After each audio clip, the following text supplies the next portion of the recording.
Welcome to keys world. இன்றைக்கி வந்து பருப்பு வடை எப்படி செய்யலாம் அப்படிங்கிறத பார்க்க போகலாம் வாங்க.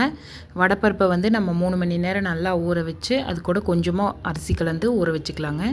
தேவையான பொருள் வந்து சின்ன வெங்காயம், இஞ்சி, பூண்டு, வரமிளகா, பச்சை மிளகா காரத்துக்குங்க. இதையெல்லாம் கிரைண்ட் பண்ணி எடுத்துக்கலாங்க.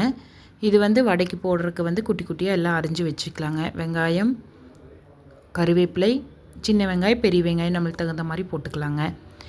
இது கூட கொஞ்சமாக வடைப்பருப்பு சேர்த்து கொஞ்சமாக வடைக்கு தேவையான உப்பு சேர்த்துட்டு நம்மளை கிரைண்ட் பண்ணி எடுத்துக்கலாங்க.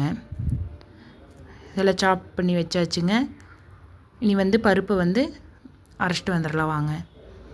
இது வந்து ஒன்றும் பாதியமாக பல்ஸ் மூடில் போட்டு எடுத்துக்கலாங்க. அப்போ தான் வந்து ரொம்ப நைஸாக அரைச்சிடக்கூடாதுங்க, நல்லா இருக்காது. பல்ஸ் மூடில் வந்து ஆஃப் பண்ணி அரைச்சோம்னா தான் கொஞ்சம் நல்லாயிருக்கும். இது தாங்க அதனோட பதம், ஒன்றும் பாதியமாக இருக்கிற மாதிரிங்க. அப்புறம் நம்ம அரிஞ்சு வச்சதை எல்லாமே உள்ளே சேர்த்திக்கலாங்க.